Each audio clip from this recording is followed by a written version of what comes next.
Elara एक छोटे से गांव में रहती थी। उसे रात को आसमान देखना बहुत पसंद था। चांद और तारे उसे अपनी ओर खींचते थे। हर रात वो अपने घर की छत पर जाती और घंटों तारों को निहारती। उनकी चमक उसे सोचने पर मजबूर करती। ये तारे इतने दूर क्यों हैं? क्या इन पर भी कोई रहता होगा? एक रात जब वो तारे देख रही थी तो उसे एक टिमटिमाता तारा दिखाई दिया। वो तारा बाकी तारों से अलग था। वह अलग रंग का था। वह कभी तेज चमकता, कभी धीमा। एलारा को वह तारा बहुत पसंद आया। उसने फैसला किया कि वो इस तारे के बारे में और जानेगी। एलारा अपनी दादी के पास गई। दादी बहुत सी कहानियां जानती थी। एलारा ने दादी से उस अजीब तारे के बारे में पूछा। दादी ने हंसते हुए कहा, अरे बेटा, वो तारा नहीं, वो तो ग्रह है। जैसे हमारी पृथ्वी है वैसे ही और भी ग्रह हैं। दादी ने एलारा को ग्रहों और तारों के बारे में बहुत सी कहानियां सुनाई। फिर वो एलारा को अटारी में ले गई। वहां एक पुरानी दूरबीन रखी थी। दादी ने कहा, यह दूरबीन तुम्हारे दादाजी की थी। वो भी तारों को देखना बहुत पसंद करते थे। एलारा ने दूरबीन से उस ग्रह को देखा। वो ग्रह और भी सुंदर दिख रहा था। उसकी जिज्ञासा और बढ़ गई। वो ग्रहों और तारों के बारे में और जानना चाहती थी। वो स्कूल की लाइब्रेरी जाने लगी। वो घंटों खगोल विज्ञान की किताबें पढ़ती रहती। उसे पता चला कि ब्रह्मांड में कितने सारे ग्रह हैं, कितने सारे तारे हैं। उसने ब्लैक होल के बारे में पढ़ा, आकाश गंगा के बारे में जाना। ज्ञान की इस नई दुनिया ने उसे रोमांचित कर दिया।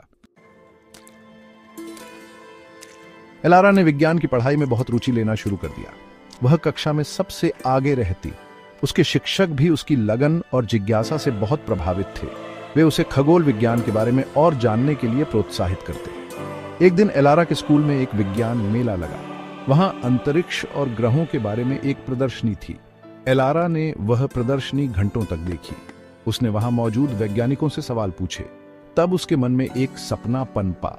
वो एक दिन अंतरिक्ष यात्री बनकर अंतरिक्ष की सैर करेगी। एलारा ने अपना सपना पूरा करने के लिए कड़ी मेहनत करने का फैसला किया। वो रात दिन पढ़ाई करती। वो विज्ञान और गणित में और भी तेज हो गई। उसने अपने स्कूल में एस्ट्रोनॉमी क्लब ज्वाइन कर लिया, जहां वह दूसरे बच्चों के साथ मिलकर तारों और ग्रहों के बारे में चर्चा करती। वह अक्सर अपने गांव के बच्चों को इकट्ठा करके उन्हें तारामंडल दिखाती और उनके बारे में रोचक बातें बताती। धीरे धीरे एलारा तारों वाली दीदी के नाम से अपने गांव में मशहूर हो गई। समय के साथ एलारा बड़ी हुई। उसने अपनी पढ़ाई पूरी की और अंतरिक्ष विज्ञान में डिग्री हासिल की। उसने भारतीय अंतरिक्ष अनुसंधान संगठन ISRO में आवेदन किया।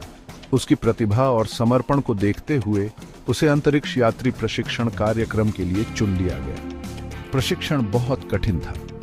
एलारा को अपनी शारीरिक और मानसिक क्षमता को सीमा तक पहुंचाना पड़ा।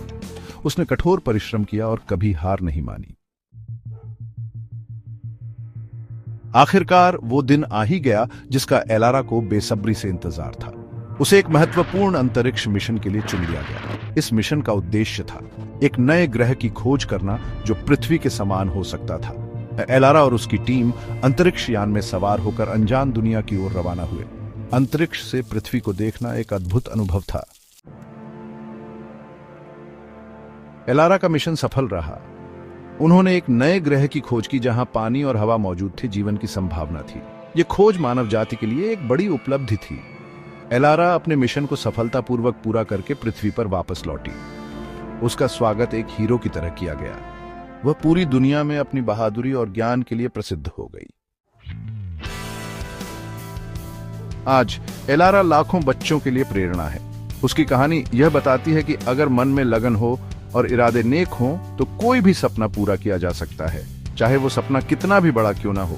एलारा अक्सर स्कूलों और कॉलेजों में जाकर बच्चों को संबोधित करती है। वह कहती है, सपने देखना कभी मत छोड़ो, कड़ी मेहनत करो, सीखते रहो और अपने लक्ष्य को हासिल करने के लिए पूरी लगन से जुट जाओ।